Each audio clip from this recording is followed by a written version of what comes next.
On avait une archi pas optimisée avec certains composants surdimensionnés et d'autres sous-dimensionnés qui provoquaient aussi des instabilités. Et puis, j'avais aussi une équipe sous-staffée, puisque à l'époque, j'avais qu'un administrateur système. Donc, pour assurer un service 24/24, 7/7, c'est forcément très compliqué. Et on n'avait pas la possibilité de réagir rapidement en fait, en cas d'incident. D'un point de vue business, évidemment, ça nous a causé beaucoup de soucis. On a eu beaucoup d'indisponibilités. Ça a été un des principaux problèmes, des indisponibilités longues, environ 4, 5, 6 heures, récurrentes. Et donc, ça a causé de la perte de trafic, évidemment, donc de la perte de chiffre d'affaires, des clients insatisfaits, des pénalités sur Google, parce que le site n'était pas dispo quand les robots Google passaient. Donc, vraiment, ça a été une période très difficile d'un point de vue business, et pour nos clients et pour nous.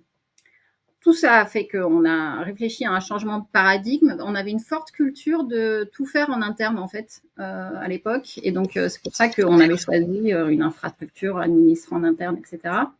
Mais en fait, toutes ces difficultés ont fait qu'on a vraiment changé de paradigme et qu'on a cherché des gens qui pouvaient nous accompagner, des experts dans le domaine.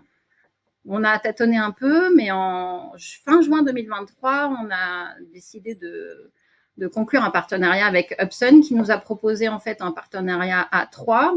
Donc ça a été ça a été la solution qui nous a permis de franchir un cap. Et ça a été un projet quand même avec de gros challenges parce que fin juin 2023, on arrivait dans la période de l'été avec beaucoup de congés dans les équipes de EasyPara, comme partout ailleurs. Donc, une faible dispo des équipes de dev. La complexité de notre environnement, parce que malgré tout, EasyPara, c'était déjà une grosse entreprise avec beaucoup de systèmes interconnectés à notre Magento. Donc, il fallait quand même que tout continue. Et puis, des délais très courts, donc, puisque l'objectif, c'était 1 mois de projet pour transitionner vers Upsun. Est-ce que tu avais un objectif en tête, des objectifs en tête pour cette migration? L'objectif principal, c'était d'arriver à un niveau de service qui soit acceptable pour des clients d'un site e-commerce, c'est-à-dire un 99% de taux de dispo de notre application. C'était ça mon principal objectif. Super. Est-ce qu'on tease tout l'audimat et on garde la réponse pour la fin, ou est-ce que tu peux déjà nous dire si cet objectif, on y a bien répondu? On va révéler tout de suite le résultat. Oui, effectivement, on est arrivé à ce taux de service qui était pour nous au départ inatteignable. Hein. C'était vraiment un truc où on s'était dit non, jamais on y arrivera. Mais effectivement, ça a été très vite le cas. On a migré très vite et derrière, la plateforme a connu une stabilité qu'on n'avait jamais connue avant. Ouais.